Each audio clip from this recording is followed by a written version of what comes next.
तुम यहाँ क्या कर रही हो? चलो यहाँ से। अगर ताई को पता चला तो गुस्सा करेंगी। और तुम ये किससे बात कर रही हो? हाजरा ने एक साथ सवाल पूछना शुरू कर दिए। मैं तो वो। गजाला ने मुड़कर कुछ बताना चाहा, पर वो बुढ़िया गायब थी। चल छोड़, आजा, कुछ खरीदते हैं। हाजरा उसे चूड़ियों के स्टाइल पर ले आई। वो लड़का कौन था और ये लोग उस पर इस तरह मिट्टी क्यों फेंक रहे हैं? गजाला ने चूड़ियों के स्टाइल पर हाजरा से पूछा। अरे लड़कियों, तुम्हारी खरीदारी खत्म हुई कि नहीं? चलो, अब तुम्हारे ताया इंतज़ार कर रहे होंगे। गजाला की चाची और रज़िया ने अचानक उन्हें आवाज़ दी और वो सब वापसी के लिए रवाना हुए। रात के 2 बज चुके थे और सब अपनी अपनी चारपाइयों पर सो रहे थे। गांव में तो वैसे भी लोग जल्दी सो जाते हैं, लेकिन गजाला को नींद नहीं आ रही थी। वो अभी तक उस दरसगाह के शहर में थी। उसके कानों में अभी तक तालियों और ढोलक की थाप गूंज रही थी और वो सोच रही थी कि आखिर वो बुढ़िया कौन थी जिसने कहा था कि उस लड़के की तरफ मत देखो, नहीं तो तुझे इश्क हो जाएगा। क्या कोई इतना हसीन हो सकता है कि उसे देखते ही उससे इश्क हो जाए?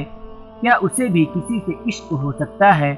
वो उन्हीं सोचों में डूबी हुई थी कि फजर की अजानें आना शुरू हो गई। उसने देखा कि उसकी सौतेली माँ नमाज के लिए उठी और वज़ू करने लगी। गजाला सब कुछ भूल कर उसे देखने लगी, क्योंकि उसने अपनी सगी माँ को कभी नमाज पढ़ते हुए नहीं देखा था। नमाज से फारिग होकर वो अपनी बेटियों की तरफ आई और कोई दुआ पढ़कर बारी बारी अपनी बेटियों पर फूंकने लगी। ये देखकर गजाला ने अपनी आंखें चुपके से बंद कर ली कि शायद माँ उसकी तरफ भी आएगी और कोई दुआ पढ़कर उस पर भी फूंकेगी, पर उसकी माँ उसकी तरफ देखे बगैर वापस चली गई। एक दर्द सा उठा उसके दिल में। वो कितनी बदनसीब है, काश वो भी उस औरत की सगी बेटी होती। उसे अपने वजूद से नफरत सी महसूस होने लगी और वो सोचते सोचते सो गई। सुबह उसके बाबा ने उसे जगाया। बेटा, तबीयत तो ठीक है, दोपहर हो गई है और तुम सो रही हो। जी बाबा, मैं ठीक हूँ, रात को देर से सोई थी, इस वजह से उठ नहीं पाई। आप कैसे हैं बाबा? गजाला ने पूछा। मैं ठीक हूँ बेटा, तुम बस अपना ख्याल रखा करो और अगर कोई परेशानी हो तो मुझे बताया करो। और तुम हाजरा के साथ गांव में अपने रिश्तेदारों से मिलने क्यों नहीं चली जाती? अपने लोगों से थोड़ा मेल जोल बढ़ाओ। कब तक यूं ही अकेली बैठी रहोगी? और हाजरा तो वैसे भी तुम्हारी शिकायत कर रही थी कि तुम उससे ज़्यादा बात ही नहीं करती। नहीं अब्बा, अब आपको शिकायत का मौका नहीं दूंगी, गजाला ने मुस्कुराते हुए जवाब दिया। और नाश्ता करने के बाद गजाला तैयार होके हाजरा से मिलने चली गई। हाजरा, जो उससे उस वक्त साग काट रही थी, गजाला को अपने पास आते हुए देखकर कहा, वाह भाई, आज तो बड़े लोग हमारे गरीब खाने आए हैं। क्या कर रही हो? और चाची जान कहाँ है? गजाला ने मुस्कुराते हुए पूछा। अम्मा मामू के यहाँ गई है और दोपहर का खाना मुझे बनाने का हुक्म भी दे गई है। हाजरा ने कहा। क्या मैं तुम्हारी मदद करूं? गजाला ने पूछा। हाजरा उसे हैरत से देखने लगी। ऐसे क्या देख रही हो? ऐसा करो, तुम साग धो लो, मैं तब तक प्याज वगैरह काट लेती हूँ। मसाले के लिए गजाला ने उससे छुरी लेते हुए कहा। चंद लम्हे खामोश से बीत गए। गजाला, एक बात तो बताओ, हाजरा ने साग धोते हुए कहा। क्या? गजाला ने प्याज की तलखी से निकलते आंसू हाथों की पुष्ट से साफ करते हुए कहा। तुम शहर की खूबसूरत जिंदगी को छोड़कर गांव आ गई, क्या तुम यहाँ खुश हो? अब गजाला उसे क्या बताती कि किन खौफनाक लम्हात से वो गुजर रही है, जहाँ हर चीज़ मयसर थी सिवाय ज़हनी सुकून के। बात को घुमाते हुए गजाला ने कहा, छोड़ इन बातों को, ये बताओ कि मेले में वो लड़का कौन था? अच्छा, वो लोग दूसरे गांव से हैं जो हर साल साई हाजी शाह के मेले में आते हैं और 40 दिन तक वहाँ चिल्ला काटते हैं। हाजरा ने उससे प्याज लेते हुए कहा, लेकिन वो लोग उस पर मिट्टी क्यों फेंक रहे थे? कहा जाता है कि उस लड़के पर जिन्नात आशिक है और वो नहीं चाहती कि कोई उस लड़के से मोहब्बत करे। पैदा होते ही उसकी माँ मर गई थी, फिर बाप पागल होकर मर गया। उसके ख़ानदान से जो भी उसके नज़दीक जाता है उस पर कोई न कोई मुसीबत आ जाती है। फिर एक एक करके उसके सब अपने ख़त्म हो गए, तो कुछ ने डर और खौफ से उसे छोड़ दिया। अब ये अकेला है। हाजरा ने उसे बताया, पर मैं तो उसके साथ बहुत बड़ा हुजूम देखा था जो अक़ीदत और एहतराम से उसके पास खड़ा था। फिर ये सब क्या था? गज़ाला ने पूछा। कैसी अक़ीदत और एहतराम?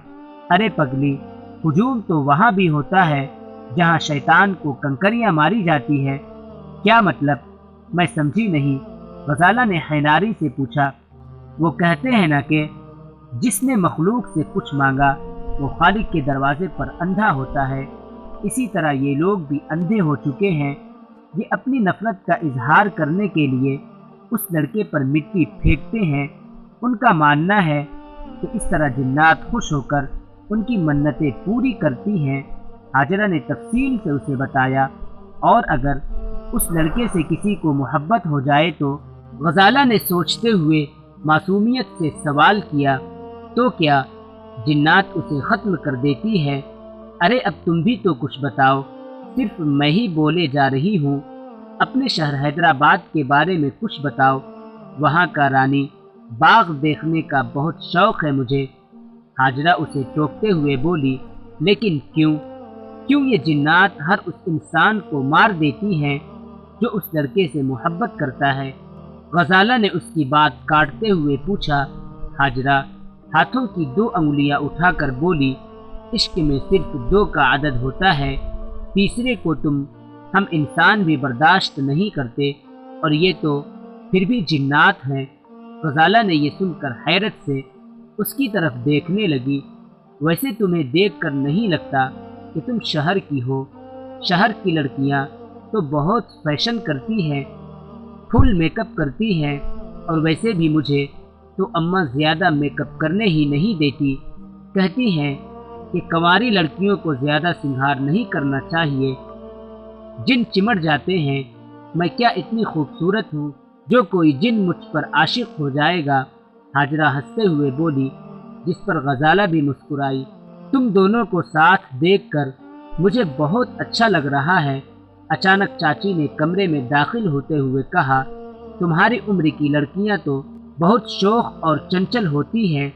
तुम क्यों इतनी चुपचाप और उदास रहती हो बेटा? चाची ने सवाल किया। मुझे कभी हाजरा जैसी दोस्त मिली ही नहीं जिसके साथ मैं हंसी मजाक कर सकूं। गज़ाला ने पहली बार ऐसा कुछ कहा जिस पर तीनों हंसने लगी।